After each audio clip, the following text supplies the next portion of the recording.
If I want a product that brings me $100 million of revenue, do you know why that's probably not going to come in? Because I may have, this is the most common one, a negative belief system, a limited belief system that success can't happen easily.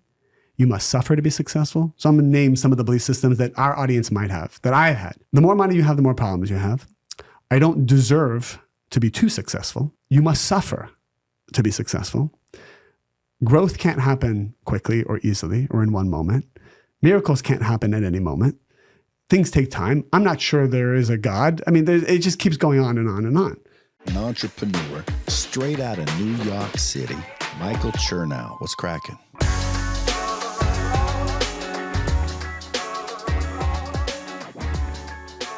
What up, guys? Welcome back to the Creatures of Habit podcast. I have got a very, very special human being on the podcast with us today. Not only, this is a very rare person.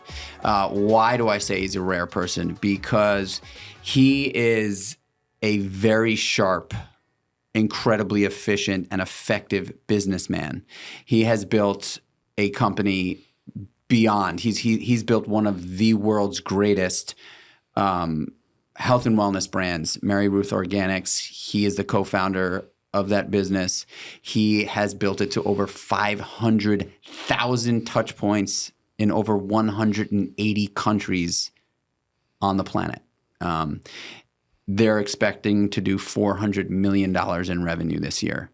Having a conversation with David Guillaume about business is like, I feel privileged. I feel lucky to be able to do that. But putting the business stuff aside, the thing that I think David and I connected on most is our passion for spirituality and our passion for the things that we can't necessarily explain that help us walk through life with confidence, right? I think faith is something that I have held very, very close to the chest for over 2 decades that have helped me get through so many things. And honestly, we've been talking a little bit more about faith in this podcast because I really do think it's important. And I'm not trying to push anything on you. I'm not trying to tell you you need to live a certain way.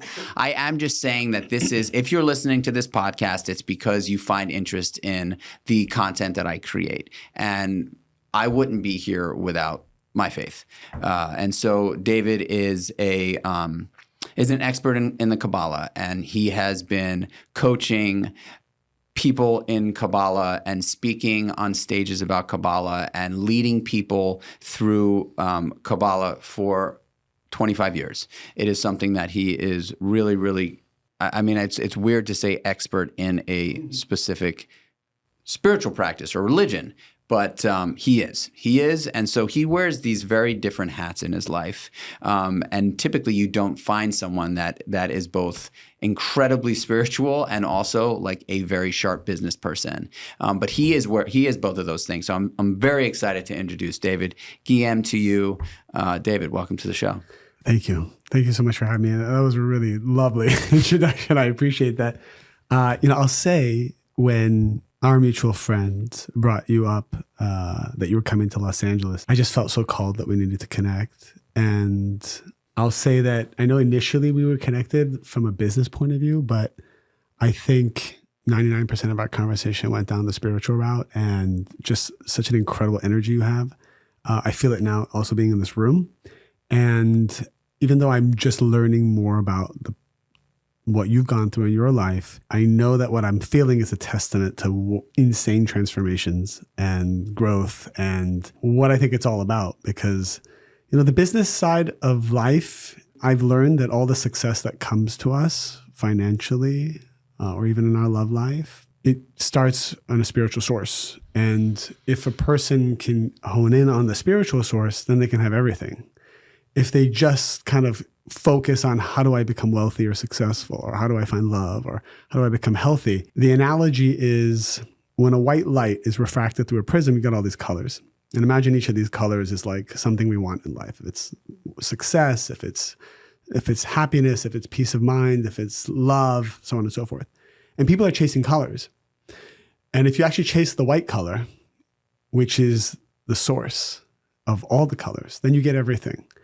And when you're chasing just a single color, then you actually end up with nothing. It's an illusion. So when your focus is how do I connect my soul to the source of all energy, and everyone has a different name for it, but let's just say, let's call it the creator. When you connect your soul to that, then everything unfolds in a beautiful way. And that was really the energy I felt connecting with you this week. And so I appreciate that space you gave for me. Thank you, man. For a long time, I have kept my faith. I don't want to say secret because it's never been a secret, but I've been somewhat wary about sharing how passionate I am about my connection to God with the public. And I think the reason why is because it is so meaningful to me. It is so important to me. And again, and we've talked about this, I don't have a name for it. I don't belong to a specific religion or secular. I don't have this connection to a specific group of people. That said, I don't have any problem with people that do. I don't judge anybody who does. The brass tacks for me is that this is so important to me. I didn't want anybody to bring that up to me as a reason to sort of shoot holes in my abilities, right? I didn't want anybody to use that against me because it's so important that I just want to keep it shiny, for me. Yes. But I think over the last year and a half, I've like you said, there's been transformations, right? I've become far more open about my sobriety. I've been talking a lot more about my journey in sobriety. I have sort of potentially crossed the line with the people in the sober community that say, hey, you keep your anonymity to yourself. We don't talk about this. You keep it to this place and that's it. And I actually don't agree with that. I believe that if I don't share my story, I'm doing a disservice. I'm doing a disservice because every time I do share my story, somebody or 30 people or 50 people shoot me a DM and say, hey man, hearing what you said, really, really helped me feel not alone, So I want to talk about Kabbalah because I know nothing about it. Yeah. We began to discuss it a few days ago. And I think that we're going to talk about routines and rituals and maybe even miracles. Yes. Yes. I mean, there's so many topics we can go over. And I'm also trying to really feel your audience and what they're going through, what they need, because there's so many different ways we can go. And I'm probably new to your audience. So I would say that just my background is I found Kabbalah when I was 15 and I wasn't religious or spiritual or anything, but I was actually playing, I was almost like a professional poker player. And I was in the stock market. And I was making a lot of money at a young age that wasn't healthy for me. So my uncle brought me into spirituality. He said, this will be really good for you. I feel like you're looking for something that creates structure for you. So I took a class. I changed my life. And Kabbalah, just for everybody to know, because a lot of people don't know what it is. It's just ancient universal spirituality. Existed since the beginning of time. Explains the pathway of the soul, why we're here, why we go through what we go through, why we attract the challenges we do, why we pick the parents we have. Every relationship you have in your life is one that your soul chose for various reasons. So you start to learn why. You start to learn a system of how to handle challenges and transform them to miracles. I've had millions of people come to take classes with me and courses, and this is not my wisdom. I'm just part of a path of amazing souls that I had the privilege to be able to share this. And when I found this at 15, I was so enamored by it, I just dove into it. And parallel to just kind of going to school, I graduated college a little bit early when I was 19. And I said, instead of going to grad school, I want to devote my life to teaching this wisdom to the world. And I joined a nonprofit. So I didn't make any money. And all day long, all I did is private coaching. And at night I would give seminars. So on average, it was probably like 300 seminars a year and, 7-8 hours of coaching every day, 6 days a week. And that's all I did. And not getting paid for it is actually really powerful because your only agenda then is to take care of the people. And it just opens something up inside of you that's really powerful. And all my expenses were paid, so I didn't have to worry about anything. I just got to be in a giving mode. And then that eventually morphed into when I got married with Mary Ruth. We both didn't have any money because I came from nonprofit. She had her own situation. And then we started a kind of a wellness. We said, let's get back through wellness. And that's what Mary Ruth's specialty is. And that's how we created the brand. But it was really an offshoot of just a spiritual core. And living our lives by spiritual principles and knowing that that needs to be the seed of anything truly to be successful. And the universe kind of brought us all of these amazing opportunities that helped us create the brand that we have today, 10 years later. So if somebody's listening to this and just has like, this is so foreign to them, Yeah. right? Someone is just like, I don't even know where to begin. Like, Yeah. oh, I'm worried about like, paying rent this month. Yeah. And you're saying, focus on the source. So, for example, one of the things that Kabbalah says is your soul came to this world with spiritual baggage that you brought from past life. And to really overly simplify it, let's say one of your pieces of baggage you brought is a fear of abandonment or fear of being alone. So what your soul will do is your soul knows that in order to receive all the goodness it wants in its life, your soulmate, prosperity, like peace of mind, all of these energies to come to you, you have to transform or begin the transformation process of this baggage. In order for this to happen, the soul chooses parents that are going to be best to help show and awaken what the baggage is.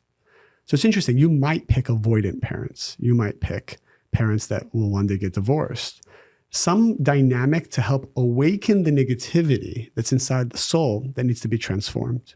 It's not that the parents caused the negativity by abandoning you. It's that they were the force and agent to awaken it. Your soul chose that prior to coming. The girl you dated in high school, or that boyfriend you had in college, and the ones that hurt you, the ones that abused you, the ones that loved you, all of them were pre-chosen by the soul in order to create the perfect reality that you need to transform. And that's where the free will comes in. Free will doesn't come in necessarily the people you meet. Though a lot of those are already pre-written. Free will comes at the moment of pain. The moment of discomfort, lack, and pain, that's when we have the free will to shift to a higher destiny or a lower destiny, which is already pre-written as well. But each destiny that you shift higher is better, and each destiny you shift lower is a little bit more chaotic and empty. So that's where the free will comes in. So that's what Kabbalah explains. I just want to really quick interrupt and just let everybody like wrap their head around this for a second, because we're talking. This is like a very, very esoteric sort of approach to life, right? Yeah. Like this belief, this philosophy, this thing that we're talking about, for some people is like, this is way too much. Like our souls are choosing our parents, everything is pre-written, Yes. I also want to bring everybody back to like understanding that like David sitting across from me is like, you believe this.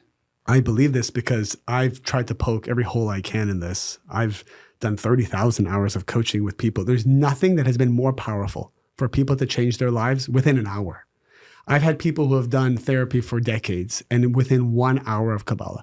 Mary Ruth's father and brother suddenly passed away and she couldn't get answers from the most expensive therapists and life coaches. And within 1 hour of learning Kabbalah, she got answers because she saw the whole picture. So, I mean, it's not just what I believe. I have every religion following me. I have Buddhists, Hindus, actually one of my largest followings. I have atheists, I have Scientologists, I have Jews, Christians, Catholics. My audience is made up of all of them just online. And I get written daily that Kabbalah is helping them understand their soul, their life path, why they chose what they did, and understand their religion better, which is really powerful. Kabbalah is actually science and technology of the soul. It's actually very scientific.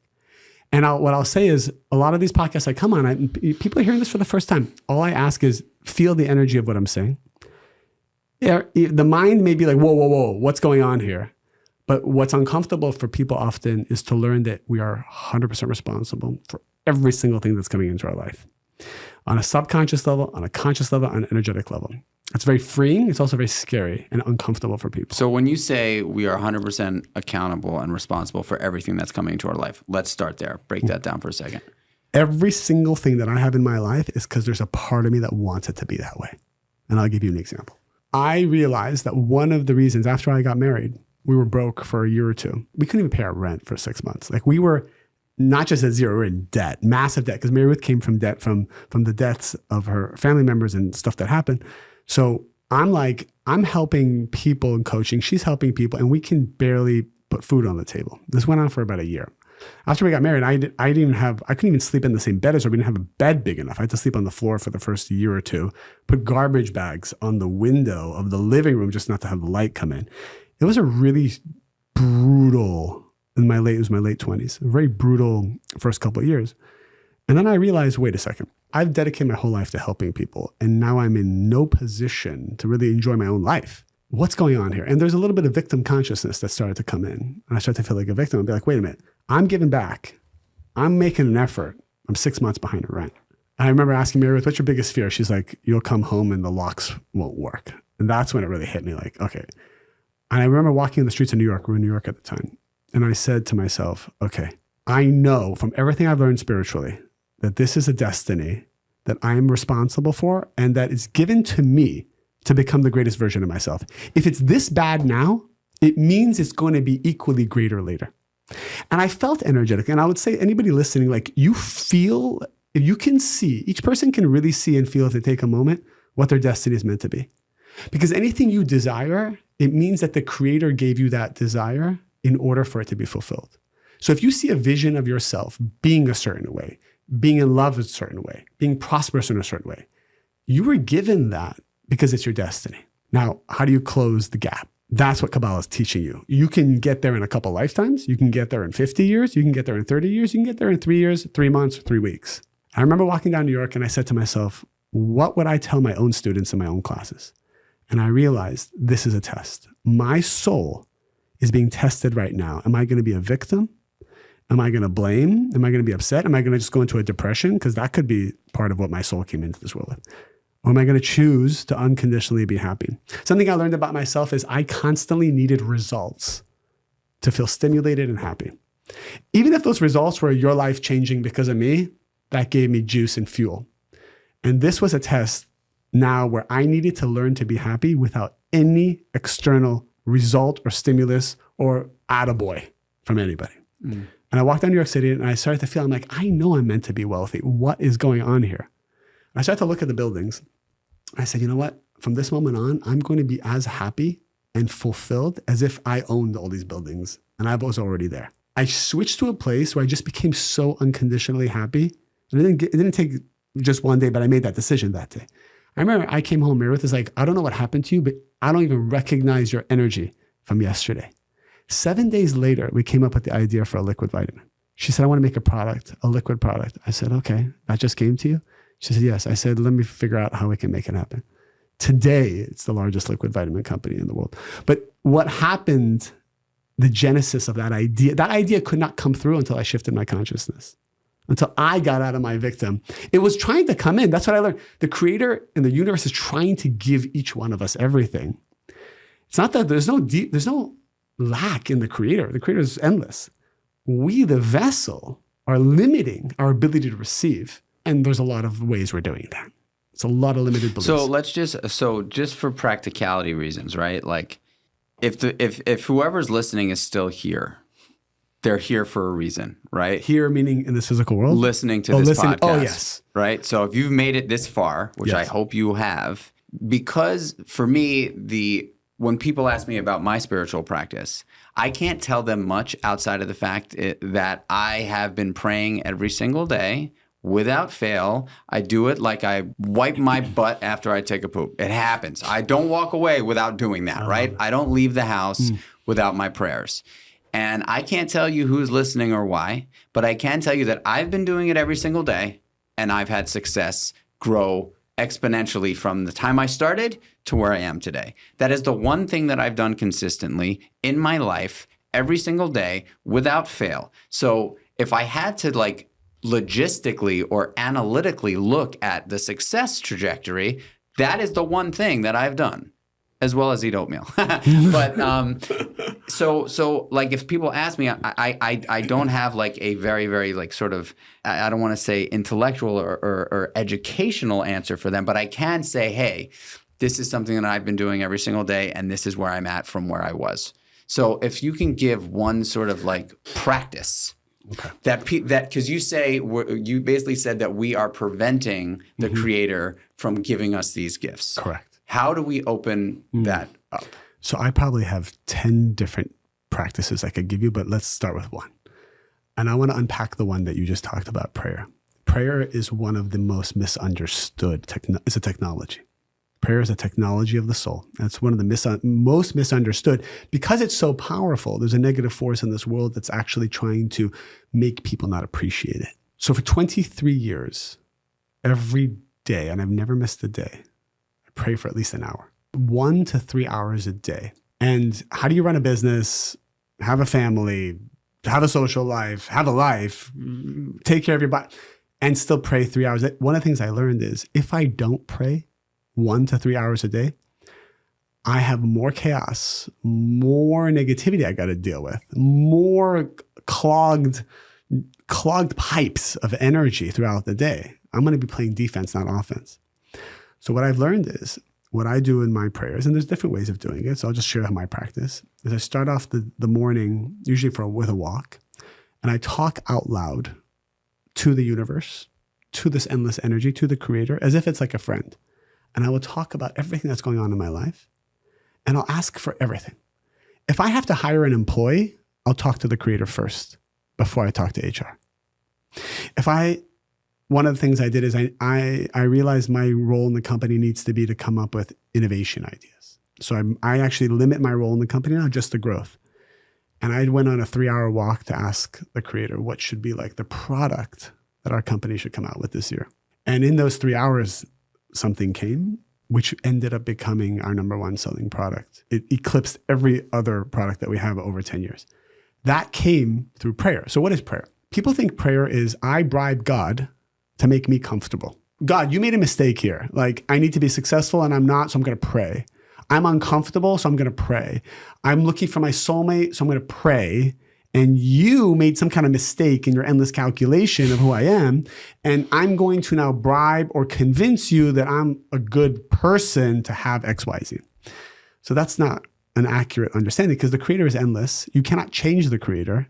The creator is an immutable, endless sharing force that is ready to give you at any moment. Our vessel is blocked from letting it in. So if I'm a 60-watt bulb, I can only hold 60 watts of energy. But people are asking for 1,000 watts of energy. They're saying, creator, give me a soulmate, 1,000 watts. Creator's like, well, you're 60 watts. You can't hold this energy. What happens when you put 1,000 watts into a 60-watt bulb? You short circuit it. So the universe actually things are set up in such a way that the energy is not coming to us because our vessels doesn't have the capacity to receive it. What prayer does is it doesn't change God, it changes the vessel. So in that 1 hour, I will ask the universe, what do I need to change or what limitation do I need to remove to let the energy in? Because if I want a product that brings me $100 million of revenue, do you know why it's probably not going to come in? Because I may have, this is the most common one, a negative belief system, a limited belief system that success can't happen easily. You must suffer to be successful. So I'm going to name some of the belief systems that our audience might have, that I've had. The more money you have, the more problems you have. I don't deserve to be too successful. You must suffer to be successful. Growth can't happen quickly or easily or in one moment. Miracles can't happen at any moment. Things take time. I'm not sure there is a God. I mean, it just keeps going on and on and on. I had a student, he built a couple of companies, and every time he hit $10 million of revenue, it was very easy to get to 10 million. But then he had problems. This happened a couple of times.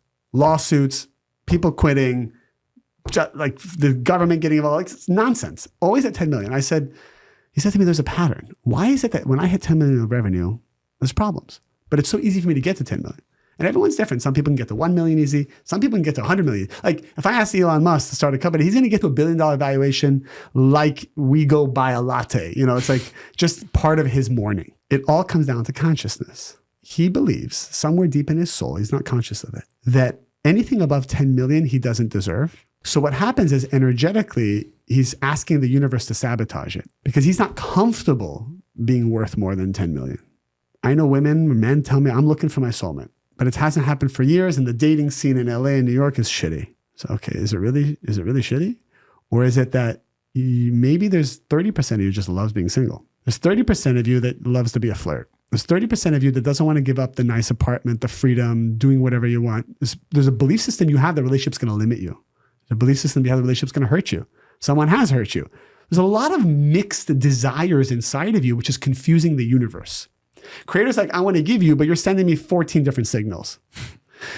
I'm going to give more examples because I think your audience will relate to examples. I have another entrepreneur. She's got 20 employees, 5 million in revenue. It's been stagnant for a couple of years. David, I want to double my revenue. What's not happening? She's a very talented person. So I said, all right, let's break it down. What do you not like about your company? I don't like employees. I don't like having employees. I think they're a pain in the ass. They're constantly causing problems. They're constantly quitting. They're not doing their job. They're entitled, this, that, and the other thing. So I'm like, she's like, I've had it up to here with employees. So I said to her, I said, imagine when you're on a Zoom call trying to sign on a client, and this client's going to bring you an extra $1 million of revenue this year.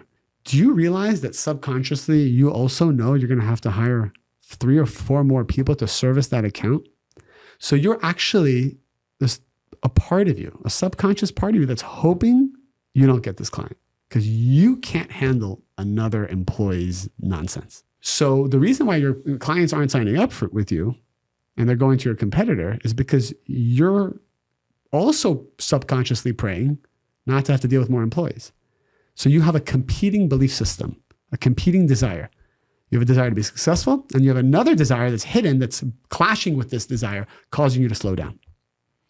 And I've seen this across the board with every founder. What do we do? How do you shake it? How can you shake out? Because I could totally understand, and I think the analogy of 60-watt bulb, you want 1,000 watts of energy, it's gonna short circuit. Yeah. It's not gonna work. Yeah. Scientifically impossible. Can't work. You gotta shake some of the energy that's inside the bulb in order to receive new energy to be successful, right? I mean, that's kind of where we're going with it. That's where we're going. Okay. So I would ask anybody who's listening, if there's an area of your life that's not going smoothly, like it's not easy for you to be successful. There's certain areas like it's so easy for each one of us just to it's natural. Totally. We go into it, it's like it works.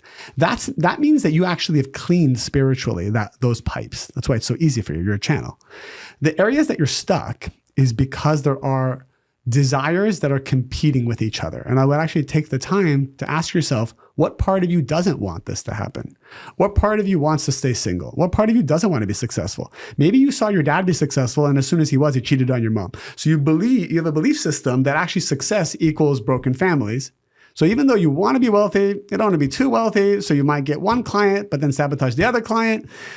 I always make this joke when people are single for a while and they're telling me they're looking. I say, you're looking for tall, dark, and unavailable because you want to feel loved, but you don't want to fully lose something. Like there's so much, and it's all just about being honest with yourself. Gary, you said you had Gary Vaynerchuk on this podcast. He's the one who connected us. I look at someone like Gary. Why is he successful? Because, and the best thing to do if you want to learn about your own limited beliefs, just spend time with successful people. Spend time with people who do not have these beliefs, and it awakens you. Spending 30 minutes, 60 minutes with Gary, you start to see how limited you think. You start to realize how many roadblocks you put in. Like one of the things that I really admired about him is how quickly he makes decisions and how, in fact, failure for him is more successful than success is.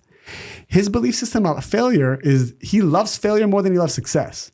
So now you're invincible. Now you're just a pure channel. When the most uncomfortable thing for you in life is also the most comfortable thing, you're unstoppable. So he has learned to be comfortable with the most uncomfortable. And as a result, that's why he gets the vision and the ideas before everybody else. I want to be able to give the listener a tactic because we're talking about philosophy here. And I love the fact that we're figuring out a way to not only to talk about spirituality, we're bringing it out of the church basement, right? We're Correct. bringing it out of the chapel. We're talking about it in real life. Like, how can you apply something like this that you believe to be the source? Yeah. You believe to be the truth, Kabbalah. Like, how can maybe this person listening doesn't care about Kabbalah or Judaism or Christianity or Buddhism or any of that. They just want a tool. They want a tool that they can, because they understand the energy of 60 watts and 1,000 watts, right? They know that there's probably energy in this bulb. Yes. That they can shake out. They can make some room. What would be a tactic? So the first one we talked about was prayer. And I would tell everybody, as uncomfortable as it is, whether you believe it or not, just spend 5 minutes going for a walk and talking out loud about anything you want. Just start to see what happens. I've had the most left brain, scientifically minded, non-spiritual atheists say, I think it's a bunch of bullshit. I said, I hear you. Go for 5 minutes and just talk. and see how you shift energies and you shift your own vessel. Where do you do this walking, by the way? I just do it all around. I look like a homeless, deranged person walking around Beverly Hills. So you just talk out loud to yourself, and Yes. that is your prayer practice. That's my jam, and I'll do it for a couple hours, and then the whole day is different. And when I don't do it, or I don't do it long enough, like right before I came here, I just went down to the beach and I just went for an hour and I just talk. And I'm asking for messages, or I'm asking about what should I do with this relationship? What should I do with this person? What should I do with this friendship? How should I handle things? I've learned you have to talk to the creator more than you talk to people. If you're talking to people more than you're talking to the creator, you're just slowing everything down. You're talking to a lot of people with competing beliefs, right? Correct. And you're sucking. Why not be with the most endless force? Everyone is limited compared to the creator, so spend more time with the creator. And look, I understand people who just go on the mountain and, and are spiritual, and like, I'm sitting here as like a practical businessman to you. And I'm saying, before I go into a boardroom, I'll talk with the creator, because then my words will be sharper, better, more divine, because the creator sees the whole process. I mean, how smart am I going to be? I don't know anything about business, by the way, Michael. I don't know the first thing about business. You ask me what's going on in my company, half the time I have no clue what's going on. I don't know anything about manufacturing. I don't know anything about vitamins. I mean, now I know a little bit, but I didn't know anything going into it. I had no experience. I learned on YouTube graphic design, Facebook marketing, Amazon, manufacturing, supply chain. I learned it all in YouTube videos in the middle of the night. The logo that is like an iconic wellness brand logo that everyone talks about in the case studies in Harvard of our photo of this woman that makes the CEO of Whole Foods said, you make vitamins warm again and accessible and not clinical and scary. That logo was me taking my iPhone, asking Mary Ruth, stand by that wall for a moment. I took a photo of her. I went on Fiverr. I paid this guy in India $5. I said, make this into a caricature. I signed up for Canva for $9.99. I put it on a label. It's a $15 experience here to create what some people say is the best branding they've seen in the whole CPG space. So my point is, like, I have no clue what I'm doing. I just sit there and this thought comes to me that says, our products should have Mary Ruth's face on it, as opposed to calling it, I don't know, something slick and cool. Like, I don't know. But that's what we needed. So my point is, everybody here, the answer to whatever question you have is waiting to come down to you, and will come down if you create space for it and stop being so damn busy. Everyone is so damn busy. Look, the calendars are like back-to-back meetings and Zooms and calls and grinding. And I believe in the grind, but part of your grind needs to be a 1 to 2 hour gap where it's just you and the endless force. So that's my first tool. Just talk out loud. Look, I don't ever come on these podcasts to sell anything. I have nothing to sell, but I'll tell people, like, I created a masterclass. I spent over $1 million on it, and it's free for the world. Like, you can listen to it. I go step by step through all of this, and everything. I don't monetize my platform. Is this prayer a big part of it? This thing that we're prayer talking is like about? the fifth. I gave 10 sessions. The fifth session, I talk about how to do this. And then I talk about everything. Like, I go step by step through this whole thing. I created the masterclass. I put it out there. We've had millions of people take it. Do you owe your success in Mary Ruth, or do you owe it? 100%. You do. Yeah. You owe it to. Oh my gosh. I'd be in a ditch somewhere doing heroin probably because I think what we've learned is I have an addictive personality. All addictive personalities is a big desire to receive energy and light. We're just looking for energy and light. My best friends are sober, and they had the craziest, darkest lives, but now they have billion-dollar brands. They decided to take this massive desire for energy, for instant gratification, and transform it into long-term fulfillment. But they had these huge vessels. Like, these are 1,000,000-watt bulbs that you throw into this world without any rules, and you're just trying to consume any energy you can. Drugs, sex, and power are so addictive. So when you're a 1,000,000-watt bulb, like, you're a 1,000,000-watt bulb. Like, all right, well, how am I going to fill this thing? Nobody taught us in school that there's an endless force and your soul can have everything. They just said, here's some sex, here's some approval, here's some fame, here's some whatever, go make some money, and then we chase all that. And then that's what I was gambling 8 hours a day when I was 15. That was my addiction. I'm banned from 15 casinos currently from underage gambling. I was playing poker 8 hours a day. I was in stock market. I had computer screens on in my high school trading all day long because I was looking for energy. And I'm like, this can't be it. I got money and I felt empty. Yeah. And by the way, business, it's nice. All these things are nice. The nice cars, the nice home. And I'm not saying I don't appreciate them or I don't have them. But I'll tell you, the day after I got each one of those things, I realized nothing about it is fulfilling. So let's zoom in on that, because I think that is such an important, because I know that to be true as well. I think it's so important to talk about that because it's hard for most people to wrap their head around that. Yeah. This idea that like, it's probably hard for people to wrap their head around the fact that you just said this, that you owe the success of Mary Ruth's to your faith. I think most people would probably like want to push back on that or balk at that, right? Yeah. Just in general. Yeah.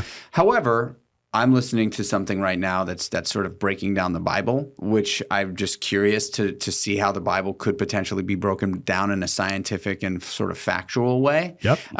But learning that like there's 2.5 billion people that believe wholeheartedly 100%. It's the best-selling book of all time. There's a reason for it. Some energy there. Yeah, right? So, but I will say like I would love to talk about this idea that like so many of us, and I'm sure even you still, there's a little bit of that there. I know for me, sure, of course, there's still a little bit of that idea that like, yo, if I get this, there will be this feeling of like, Correct. Yes, I want it. Correct. I want it and it's going to make me feel a certain way. And I just know it to not be true. I just know it to not be true.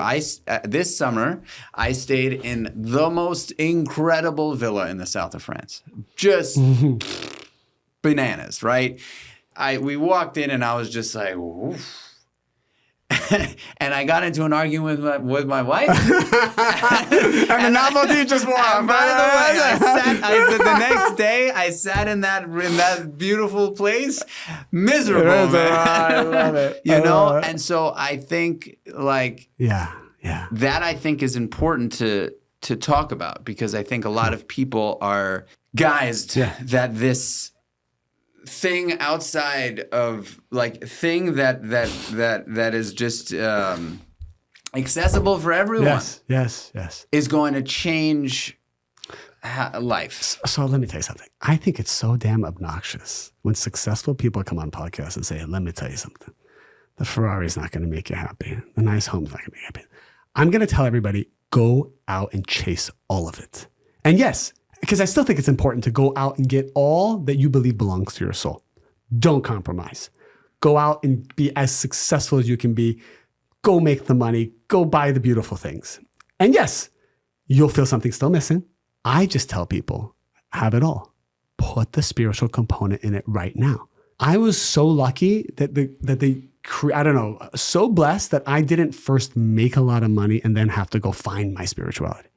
The fact that I found spirituality first and I put my whole life on hold and I didn't make $1 until I was 31 years old, I found that to be so powerful for me. And I would just tell everybody, chase the wealth, chase the power if you feel it's meant for you, and invite your spirituality along the way, because that's going to be the thing that's going to help you answer questions quickly.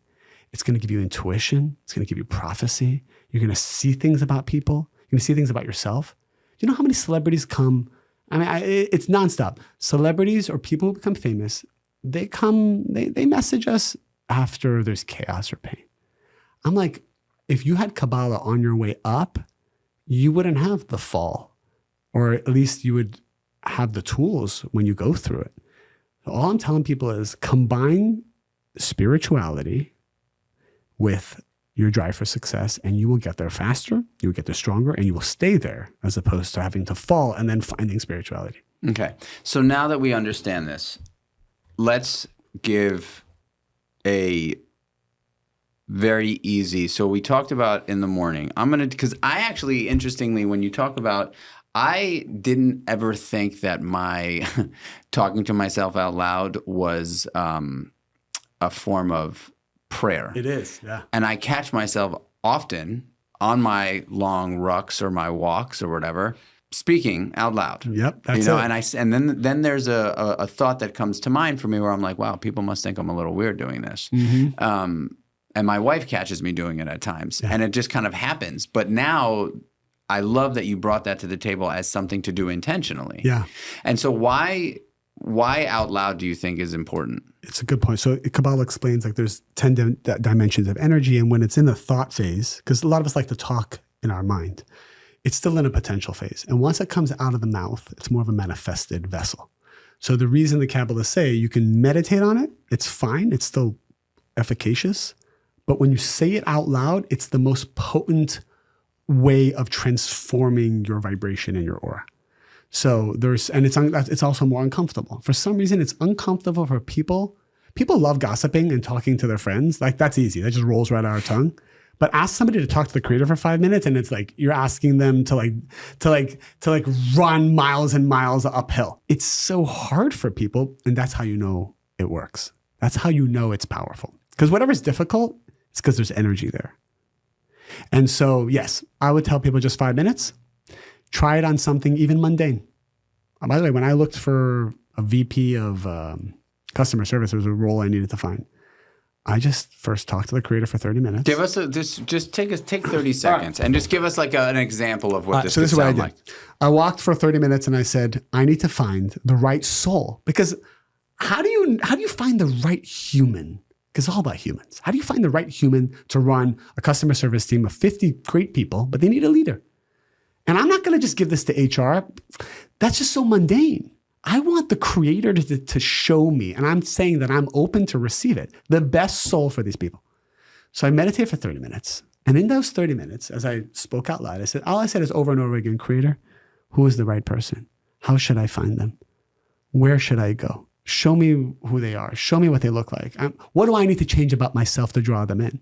Can you imagine? Me as a founder, as a co-founder, I need to change something about myself to hire the right person.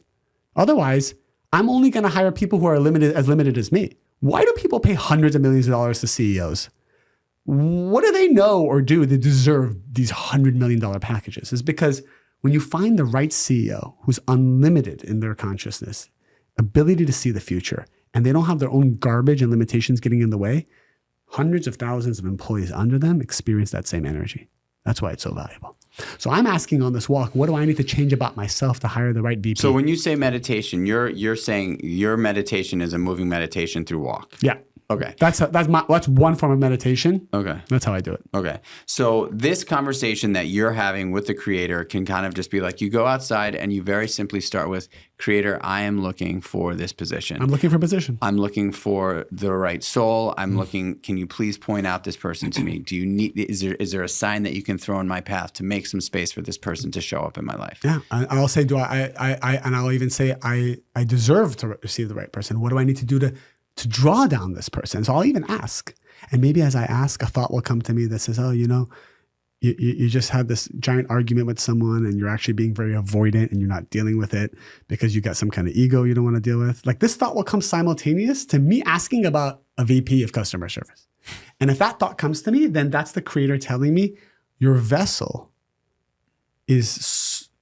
will be expanded if you go apologize. And then I can give you the soul for your customer service team. Okay. This is very... No, I'm with this. This is mind bending for people. But I just tell people to try it. Because I'm going to tell you what happened 30 minutes after that. Dude, listen, you've built a $400 million a year revenue business, right? So like, I'm not talking to John Smith, who's like, selling hot dogs on the corner of 2nd Avenue and 34th Street. I'm telling you, the Messiah will come. Don't worry. Just try this. But I'm talking to a guy who is like deeply respected in the world of business, but like an icon in the world of wellness, which is the industry that I am currently in. So I really do want to be able to extrapolate some of the stuff that you use in your life. And I'm so happy it has to do with spirituality because it has been the motivation for me. Like, I want to be able to just put it into like implementable like parts that people can just say, okay, I'm gonna leave this podcast and I'm gonna do this walking thing. Yeah. But can you also just say like, so Kabbalah as a whole, like are there communities of people that practice Kabbalah that you can find easily? Yes. So just to make it simple and not to jump around too much, because I'll give one more tool besides the prayer. If people want to learn the Kabbalah like system, like over 20 years, I've just tried to create a very simple, straightforward, and enjoyable way to learn. just go to my Instagram. I have bite-sized pieces of content, and then I have a masterclass there. It's pay what you want. You can pay $1, you can pay a penny, you can pay nothing. And your Instagram is your name. It's my name. That's it. David Guillaume. Yeah. And my masterclass is Kabbalah1.com, and it's professionally produced just as a resource for the world. This will give you every single thing you need to achieve miracles, and you will probably binge watch it. And within a couple hours, you're never going to see life the same. So that's kind of like how I would say to go about it. I will say that more practically with the 5-minute walk, there are no rules. Just do it any way you want to do it. And whatever comes to you, you have to know that it's serious and it's real. And the creator is trying to show you that those things are connected to your success. So in that 30-minute meditation, I got a vision of somebody I need to apologize to. Immediately, I took out my phone. I put my ego aside and I say, no, I'm sorry. I take responsibility for this. So I just kind of connected those two worlds. I changed something about myself. At the same time, I had asked for a new energy to come in. That was just first step. And then after I was done, something told me to Google top customer service companies in the world. I just Googled it. Newsweek came up. Here were the 10 companies. I said, okay. I went to LinkedIn and I wrote a custom, this all happened in 1 hour. I wrote, I think about 50 custom messages to the director, senior director, and VP of customer service at each of those 10 companies. I did that in the course of 1 hour, and I handwrote from me. I said, I'm the co-founder. I know this is weird. I'm reaching out to see if you're interested in a position in our company for this role. So a little bit about ourselves. I sent out 50 messages. Asking the directors of these top 10 companies. Directors, if they want to come work for you. If they want to come work for me. And this is all before I even tell my head of HR what I'm doing. But this was the message I got right after my walk. I said, just Google it. And this came up. And I said, well, why can't I have the VP of customer service at Neiman Marcus? That's the number 2 customer service company in the nation, according to US Newsweek. Why can't I? I mean, because at the end of the day, you need the best employees. A B-level employee is the most toxic thing you can have, and it will slow down all your growth. So I'm frequently asking my team to audit whoever's a B. Can you work them up to an A? If you cannot, it means they can be an A somewhere else, just not here. A B in our company is probably an A+ somewhere else. And we are holding them back by keeping them here. So either level them up, and if you can't level them up, you're doing a disservice to them, and we need to transition quickly. And you need to do this all the time. So whoever's listening, just know that a B could be just somebody with a limited mindset. If I tell my employees, this is a vision for growth this year, and they go, I don't think that's possible, B. You're B. You're B. You're B. By the way, we've grown an average of 50 to 70% every year. I remember the last 3 years, after you cross the 100 million mark, everyone starts to poo-poo and say, don't expect to grow 50%. I said, well, I didn't go to Wharton. I didn't go anywhere. You guys all have the business degrees, which I think is limiting you because you're looking at charts and graphs and statistics and other companies and other vitamin companies. The good thing about me is I have no clue about any of that stuff. I just know that the creator is endless. And if I feel, and Mary Ruth feels we can do 50%, it means it's there. So create the damn model, back it in. And I can't tell you how much pushback I've gotten from employees. My employees think I'm absolutely nuts, by the way. They're like, I don't know where you're basing any of this stuff from. And I said, I can't explain it. Just let's try it and see what happens. But then again, that's the founder's job. You know this. Things come to you that you don't learn in business school. And you just got to run with it and test it. This is Gary's thing. Gary comes up with the ideas. Some of the stuff I'm looking at, I'm like, what are you doing? But it comes to him and he tests it. And he fails 99% of the time. But you don't hear about the failures. It's the one success that really works. Just so you know, we hired that person within 72 hours. You did? Yeah. And I saved myself an $80,000 headhunter BS fee or whatever I had to pay for that. I say that, you can't hire a dreamer, right? You just can't. You can't like put out a job description and say, hey, you know what? I'm looking for the greatest dreamer of all time. I'm looking for the one with the biggest vision. I'm looking for the one that just swings for the bleachers every single time, right? With no holds barred, just really goes for it and has no restrictions and really just believes what they're going to do. Yeah. And I think you're right. Like you just really helped me see something where you like sort of say, this is what we're going to do. And I think a lot of reframing has to happen in conversation as well, right? We're like, I think, and I'm like, whoa, no, like this is what we're going to do. I believe maybe this is possible is like a reframing thing, because I do believe that potentially the creator is listening, right? And when you say maybe, or I think this, or That's I energy. believe this. And so if you talk to Jonathan, my co-founder, who joined the team who joined me as a co-founder about 1.5 years ago, on calls, doesn't matter who we're talking to, when I believe or this may comes out of his mouth, I'm like, whoa, buddy. No, this is what's happening, and I think that, and I have to be self-aware there as well. But I'm like listening to what you're saying, and I feel like I've had sort of intuitively, maybe because of my consistency in prayer every day, in a different way that you've been praying, but in my consistency in prayer every day, as I've come up into this, these things have come to me. Correct. 100%. As founders, I think our only job is to help the people who work for us to become unlimited in their mindset. That's all I really know how to do. I don't know anything about business. I'll say it again, but I talk to my employees. I'm like, let's have certainty. Let's think unlimited. Let's think that we deserve. And then I said the right ideas will come to you. The right buyers will come to you. The right products will come to you. I sit with my innovation team. I said, forget all the stats and the market research. We're not Procter & Gamble. Put that stuff aside. I said, let's take a moment and think unlimited. It will come to us. So if that's not there, the stats won't mean anything. Like nothing else will take shape. So our job is really just to inspire the people under us to think unlimited, think they deserve, and to have certainty that it's going to come and it come at any moment. And there's so many levels to this. I'm just sharing like the icing on the top. There's so many more deeper and deeper levels. And I don't teach Kabbalah to my employees. We have about 170 people. The word Kabbalah has come out of my mouth. I'm just getting on Zooms once in a while. I'm having one-on-one conversations. I know where your limitations are. Let me just kind of work you through it. And then the next day they're like, oh, this amazing deal just came up.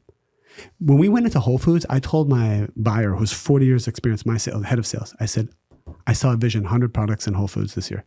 He looked at me, he laughed, said, 100 products? What are you talking about? He's like, we'll be lucky if we get 5. No brand in history has gotten 100 products in within a year or two. He's like, that takes 20 years. I said, I understand what you're saying, but I saw on my walk, we had 100 products. So figure it out. He's much older than me. And he said, David, I'm sorry. Like, I'm going to have to put you in your place for a moment. I said, I hear you. I hear you. Just test it for a moment. I think we had 80 products in that year because something happened, like a brand couldn't manufacture what they needed. And we were on the call at the right time. And they said, could you guys make this product? And then we ended up making like a whole line of stuff for them. And now we became Whole Foods #1 brand. But it came that year. And we've only been there 2 years. So now we have 120 products or something in there. And it's never happened before in history. So I told my head of sales, I said, look, like, we cannot limit based on history. Forget about history. If it comes to you, let's talk about it and I'll help you manifest it. If it comes to you. And that's what I would tell people. If it comes to you, let's sit down and talk about not impossible, this, that. Like, no, this is how you become a great brand. I think it comes down to the founder. I'm so happy you came here. I am, man. I'm so happy you came here. I really believe what you're saying to be true. I saw a vision of your brand when we talked about it. I don't know how much you share about your brand, but I saw you're going to have you could have your biggest growth year about like 3x next year. It's available. It's right. It's like the energy is there. I'm sure you already know this, but I know in our conversation, I saw the number. Right? I told you the number, the revenue number. I think that we are 100% limited by our beliefs. That's it. We are 100% limited by our beliefs. We have also been trained to be more and more closed-minded humans. 1,000 years ago, there was not a person on the planet that didn't believe in faith, that didn't have a strong faith. Correct. There was not a single person on the planet Correct. that did not have faith in something outside of the human existence. Everyone walking, wherever they were in the world, had this sort of altruistic kind of, for what we would call now sort of like esoteric belief system that there is a power greater than us that's creating and making. And because of technology and because of industry and because of tangibility, we've become far less available for Correct. these things, right? We were children, right? Like I could tell my sons something so far out. I could be like, guys, here's the deal. That branch, I literally saw some aliens come down last night and deliver that branch to that tree. That branch was not on that tree last night. And both of my 6-year-old and 9-year-old sons will look at that tree and be like, really? And I'd be like, no, 100%. I'm telling you, that's true. And they'd be like, Dad, come on, are you serious? You know what I mean? And like, so that mind is still pure, Yeah. right? And I think it's so hard to convince people that there is this thing that might seem far out. Yeah. But at the end of the day, why wouldn't you just be open to some semblance of belief in it if it is going to make you a better person, ultimately garnering better results? Totally.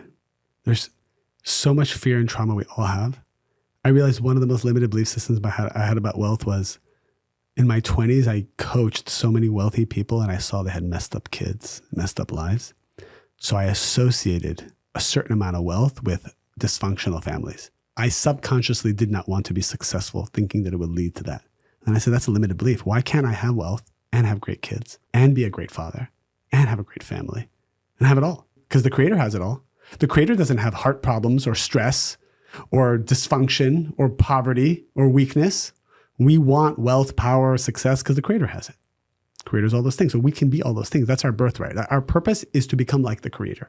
That's why we came to this world, and Kabbalah explains it, why we came to a world of darkness. And this is all Kabbalah. All Kabbalah. And it's all the Old Testament, the New Testament. Jesus was a Kabbalist. Moses was a Kabbalist. Abraham was a Kabbalist. All the deep technological spirituality behind all the religions is what Kabbalah is. So that's why all these people who have different religious paths are like, oh my God, I studied Kabbalah. I'm a better Muslim. I'm a better Christian. I'm a better Jew. I'm a better Scientologist even. I have friends who are very successful Scientologists and they're studying Kabbalah. They're like, oh my God, I'm even learning that better. Because you're just learning the raw energy of how this world works. And then you can make better decisions. I'll tell you one more thing. I was walking on the beach just right before I came here. I didn't know I was coming here today, right? This was the last second. So I was walking on the beach. I was talking out loud, but I have headphones in so people don't think I'm fully crazy. And there's this house on the beach. That's a good way to guide. That's a good way. That's headphones. I put headphones on so people think I'm talking to somebody. So there's like 5-6 nice people sitting on the deck of their beach home, and one of these girls started like waving at me, and I didn't understand if she was waving at me, or so then she's like, "Oh, I follow you on Instagram. Come have a glass of wine with us." So I sat with them. It was nice group of people. One of the guys there, I said, what do you do? He's like, I'm in AI. Very nice people. I said, explain it to me. So he said, like, for example, I don't know, if there's thousands of resumes or you're looking to hire somebody, we have this AI technology that just streamlines the whole thing and makes this process easier for you and all this stuff. I said to myself, that's really cool. Like, this is actually a service I could use for my company and could really cut costs and whatnot. And I was thinking to myself, like, I have something better than AI to find employees. So I had prayer. AI is so crazy. It's getting people to accept consciousness ultimately as the true form of AI. Consciousness is more powerful than AI because consciousness, everyone here can call in whatever they want. You can call in whatever you want as long as your desires are aligned, your negativity is cleared out, and the channels are open. You can call in anything. If you told me, David, go find, I don't know, a position in your company, I would say that probably within 6 hours, I'll go out there and find it. I don't know how. I'd put it out there energetically and I would just walk around town and restaurants and then some person would energetically shine. I'd walk up to them like, what do you do for a living? I don't know. I'm an actor. I say, you're good at this and this. You want to try, have a job. That's how Gary finds people, by the way. Gary's like best team around him, they have no experience. He sees a spark in someone and then he gives them all this responsibility and now they're like the VP of whatever. So I just want people to How many know. people blow holes in your system? Like when you sit across from some of these sort of like aggressive, like hardcore type A business is business baby motherfuckers. Like, and they look at your business and they're like, well, the guy's definitely legit. You know what I mean? Like how many people are trying to blow holes in this way of thinking? They don't do it anymore, obviously. But in the beginning, they just thought I was batshit crazy. Totally nuts. Totally nuts. You know what it is? My friends used to always say, "You're so lucky. You're so lucky." And they'd always ask me questions about my business. I'm like, I don't know. Like, my friends are really great operators and founders, and a lot of people just so smart, like the smartest people in the world. And I'm like, I'm not that smart. They ask me questions. I'm like, I don't know the answer to that. I don't know the answer to that. And when we had our first investors come in 3 years ago, because we bootstrapped it till about 2.5 years ago, investors came in, they looked at everything like, how the hell, what's going on here? They didn't understand how we got to where we got to. There was no systems, there was no processes. We have no teams built out. Now we're professionalized because they helped us, but we had nothing. When we got to 120 million of revenue, we had nothing. It was literally like magic. The whole thing was magic, and it scared the bejesus out of the investors. But the investors said, there's something really magical about this, and we want to be part of it. It's doing 120 million in revenue. I didn't have a deck. I just wrote 20 bullet points, and I emailed it to the investors, and I said, here are 20 things about our company. No fancy photos. I don't have a deck. I don't know how big the market size of vitamins is. And all these decks that say $50 billion industry, blah, blah. I said, here's 20 points. Here's our revenue. Here's that. Can you make an offer by the end of the week? I think we had an LOI within 2 weeks, and then we went to the due diligence. But I want your audience just to know, like, doesn't matter who you are, doesn't matter your background, doesn't matter how much you've screwed up, doesn't matter if you're an addict, doesn't matter if you know nothing about business. Your consciousness is the most powerful thing, and you literally can call in anything you want, and whatever you have now is just because you called it in. So, and it's endless. Fuck, I love it. Let's go, baby. That was for y'all. I'm fired up, man. I know the people listening to this podcast feel the energy. I feel the energy. I'm filled with energy. Like, I feel like I could literally run through walls right now. I just do. And I feel like I also have so much growing to do. I have so much ahead, right? You haven't even scratched the surface of what it's insane. Not just your business, but actually I think what you're doing here. So many people are going to benefit from your consciousness and everything you went through in life. Like, the creator put you through everything so that you could really relate to people, not just like be a talking head, but the energy of what you're saying is really powerful.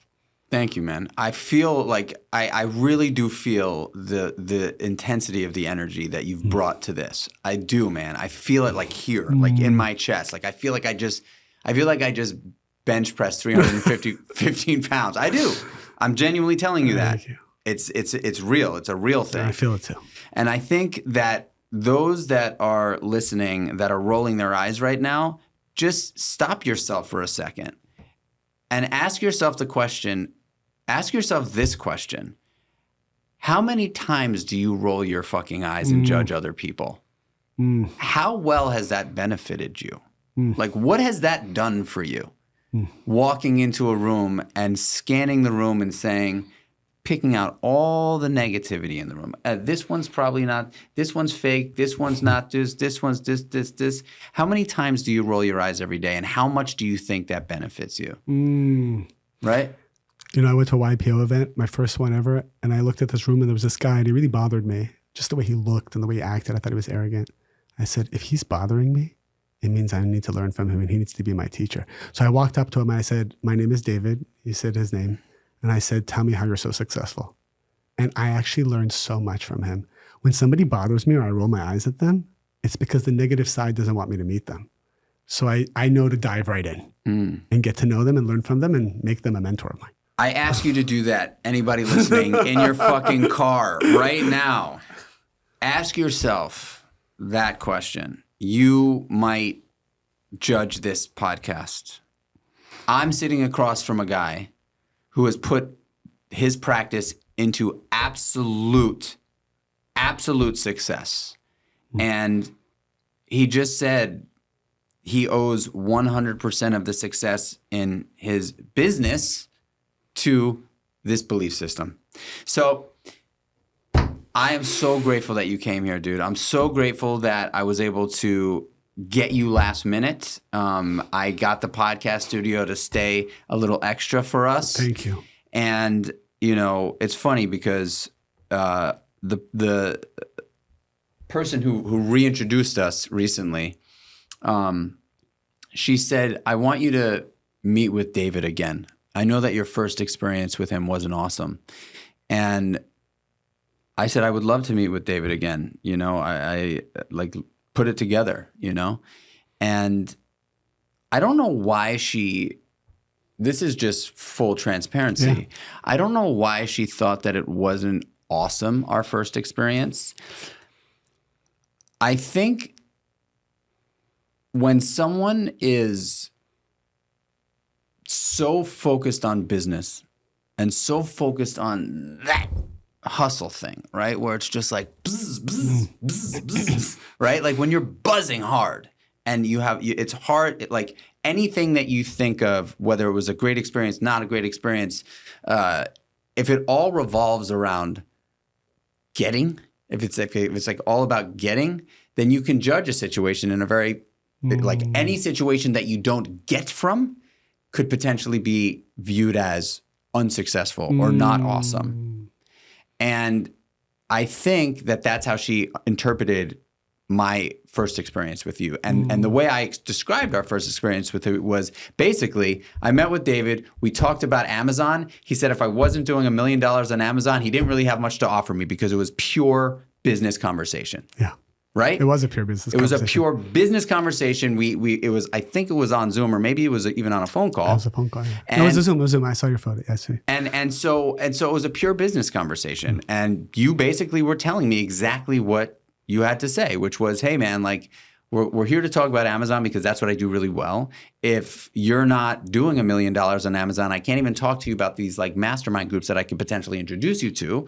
So when you get there, let me know and I'll be able to help you, right? Like that was it. And I was like, okay, that's it. I hope I didn't come off arrogant. No, dude, you came off as a guy that's a fucking business person. I didn't know this side of you, of course, then, right?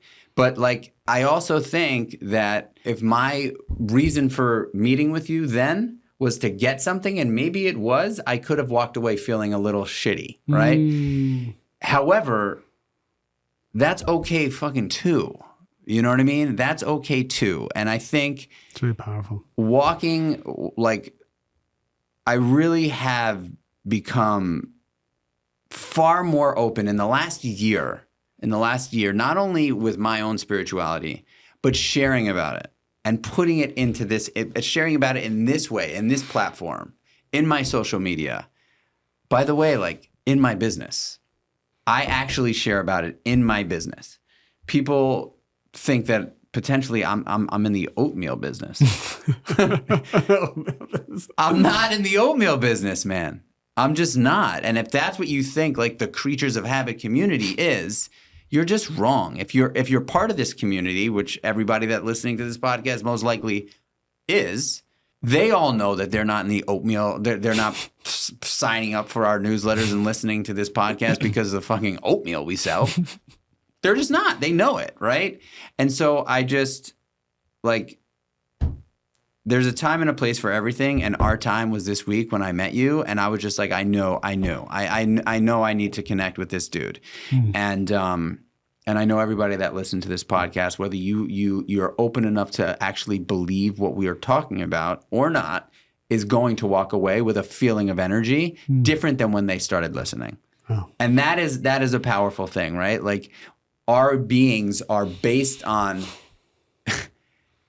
you know, there are people that walk into a room and fucking suck the energy right out. And then there are people that walk into the room and just add, right? It's just like, and I know no matter how you slice it, that if you listen to this podcast, we just walked into your car, walked into your ear while you're on a walk yourself on the treadmill, taking a break from work, at your lunch, whatever it is you're doing. And we just sort of just like poof, blew some energy your way. So take it.